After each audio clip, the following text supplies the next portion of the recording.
All right, so this is the post for today. It's titled Chicken or Steak, Don't Sweat the Small Stuff. It says your brain is a battlefield every single day.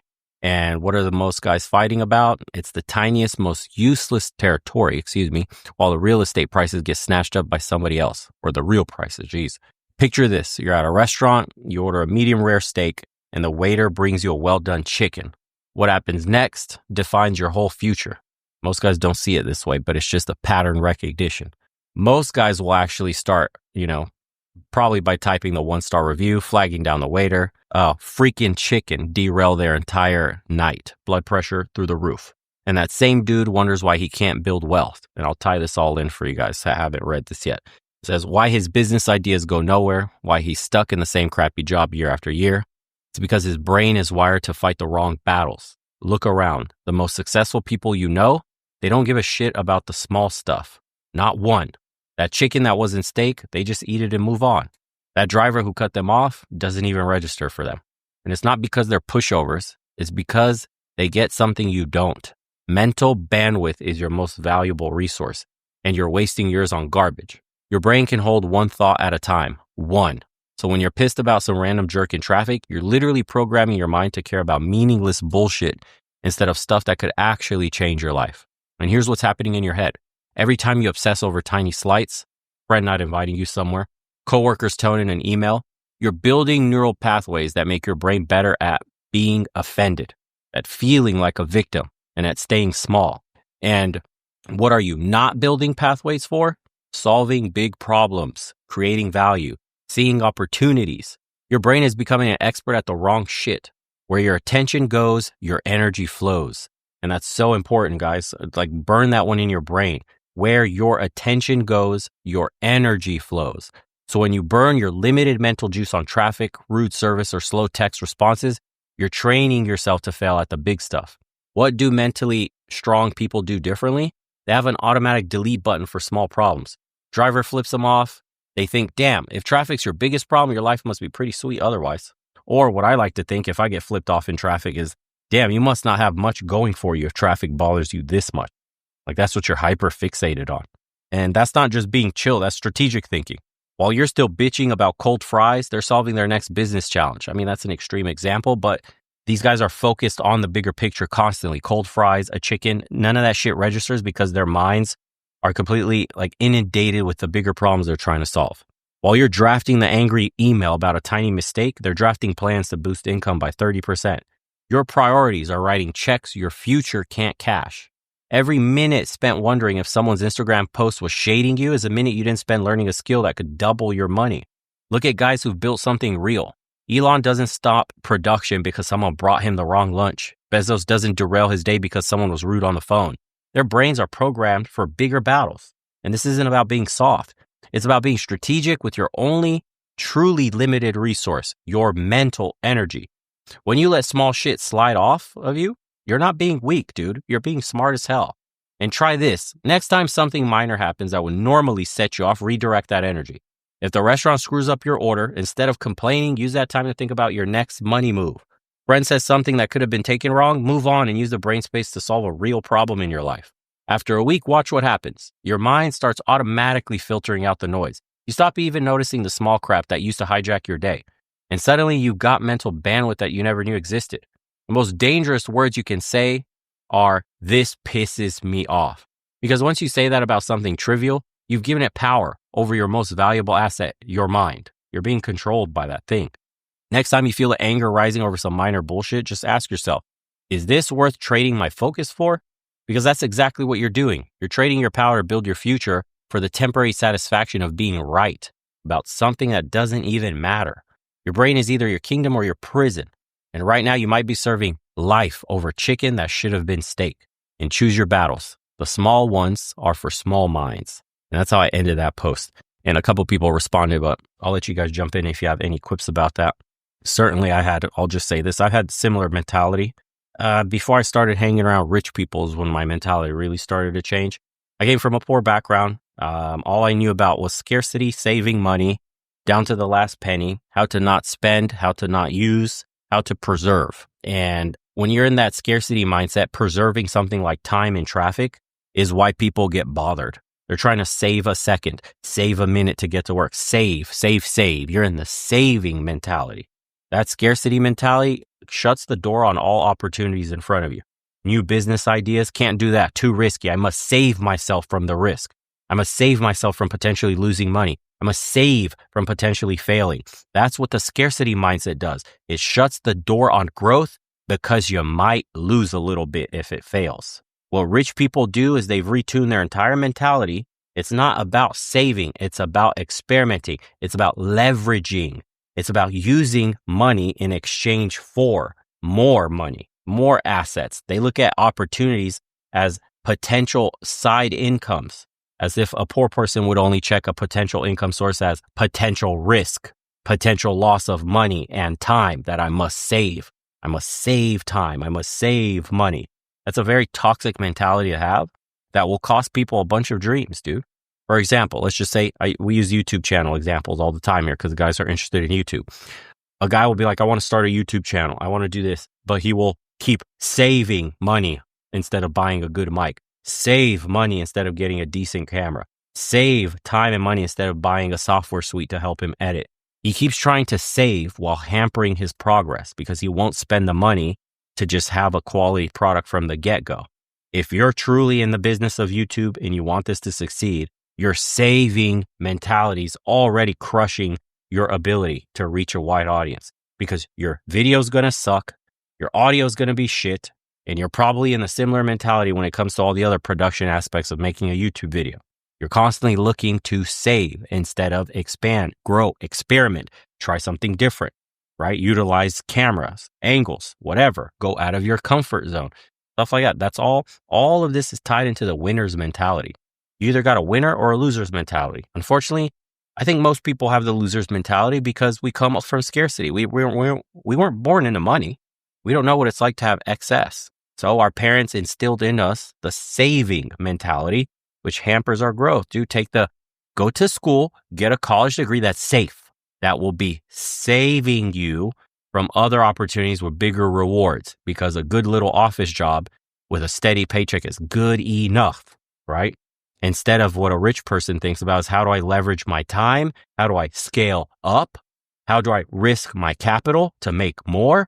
Because it's something they can replace. They come from the mentality of abundance. Capital is something that's to be risked to make more.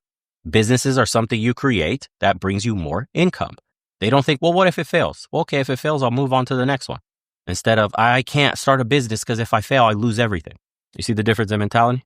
I'll let everybody else jump in. Feel free, boys. From my perspective, I mean, I grew up poor, and my folks, being Irish immigrants, were not accustomed to spending money. But my dad was an entrepreneur and no education. He built the business from nothing, and that scrapping, I think, trained his mind. Then his boys went off to the military and got money for college and went to college. And we didn't learn any of that stuff that he learned. So we entered life in that scarcity mindset and have kind of all lived that way ever since. And I would stress about everything. I mean, I was neurotic when I was younger. I didn't learn to filter until, probably until 10 years into my divorce. I thought I had to stress about everything. Wow. And that stuff will make you insane. So not just building wealth, but also just filtering what matters and, trying to save your mental faculties. Yeah, focusing on unnecessary shit. Yeah, if you're neurotic, you focus on unnecessary small shit.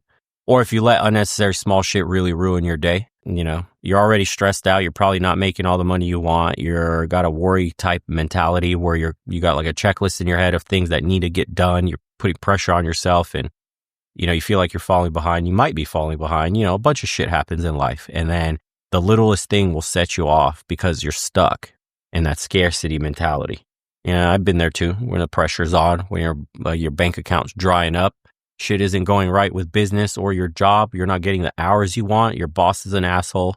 Maybe your health leaves you temporarily. Something happens and it seems like everything's falling on your shoulders. And of course, like the littlest things will set you off because look at where your focus is on. It's like, it's not solving problems. It's not solution oriented. you're fixated on the negatives of, I'm fucking sick. This sucks. I hate my life.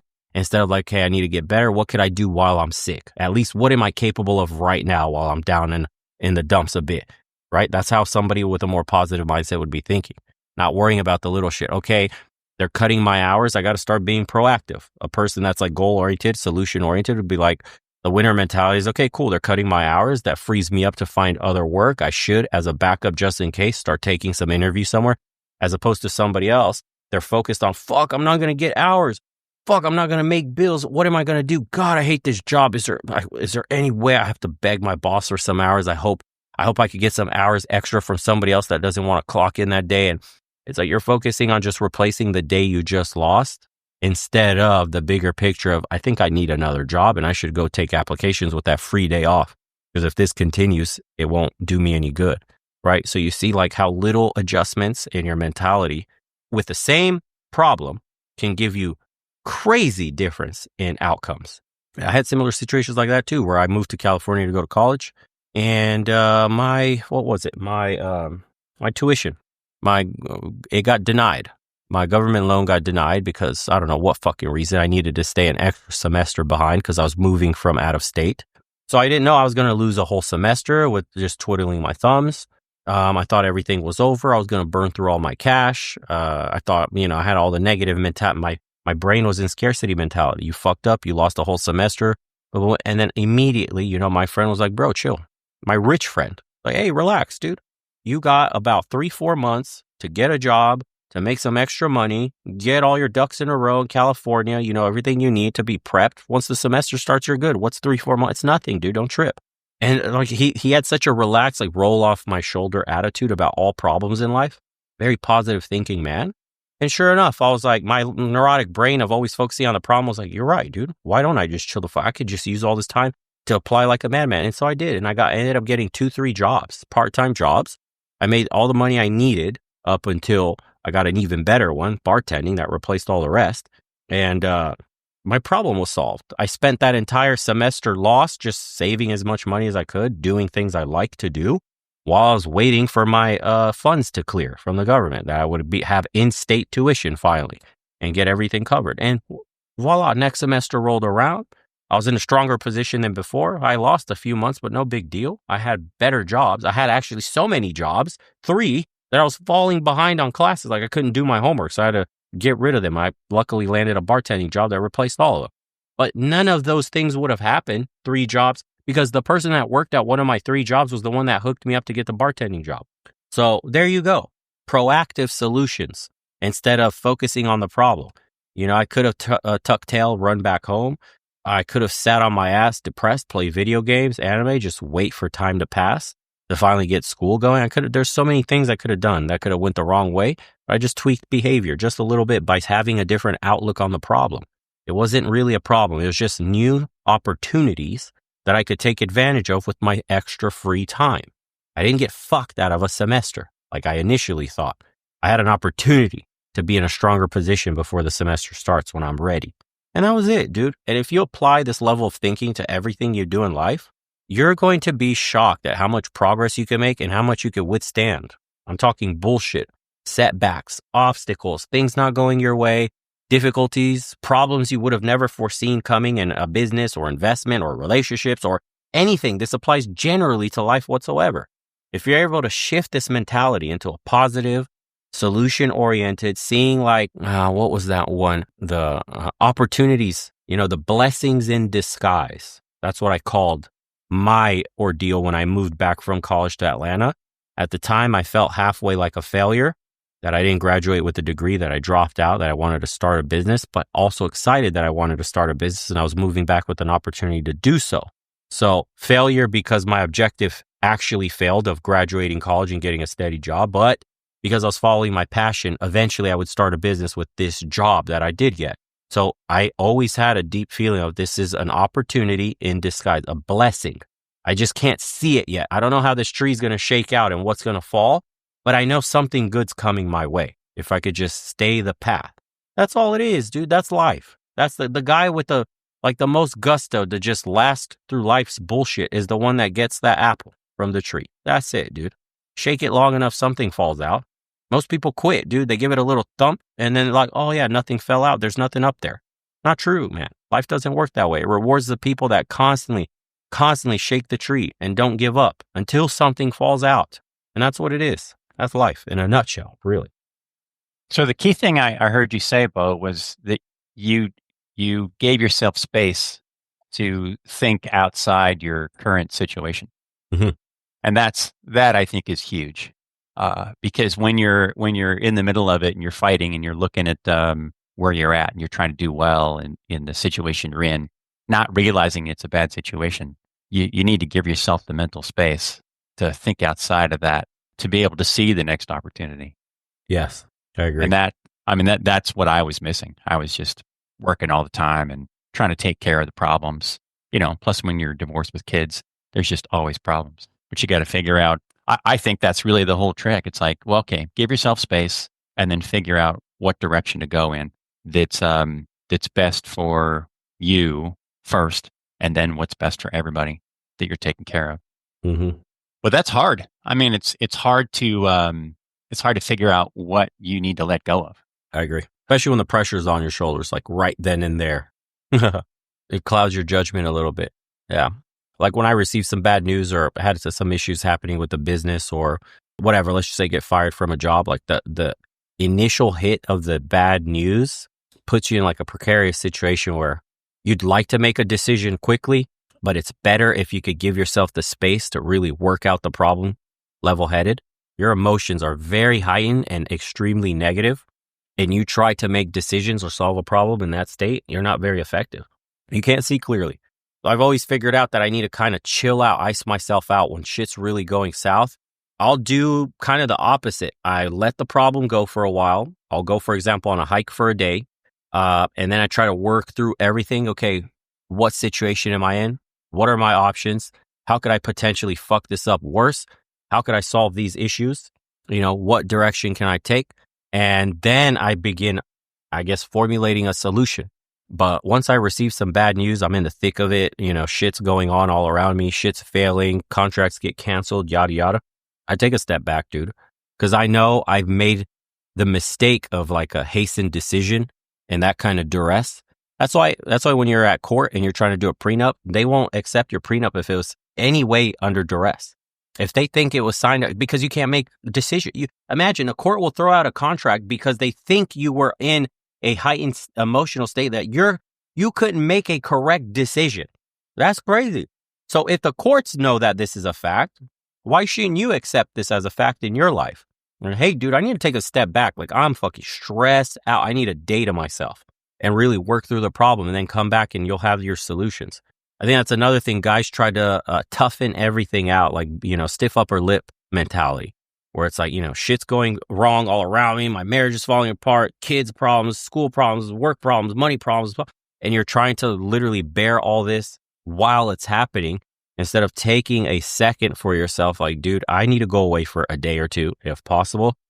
And I need to reset. That way I know what I need to do under clear mental, awareness. I think that's key too. I learned that on accident because, I fucked myself over a bunch of times trying to make decisions on the spot while mentally compromised, you could say. I learned. I lost tons of money being mentally compromised and making decisions that were horrendous. In, for example, day trading. I'll wake up and I'll be posting a minus $20,000 fucking trade. And I'm like, oh shit, I don't follow my plan. I'm super emotional. I make a decision on the spot. Fuck it. I'll take the hit. Sure enough, 2 days later, it goes my direction. I would have been up the same money I just lost. Jesus Christ. And then you just want to pull your hair out. So it's like, I've been there plenty of time. Life has told me to chill out, weather the storm, and then think as rationally as you possibly can. Emotions don't help you in making decisions ever. Yeah, that's absolutely true with investing.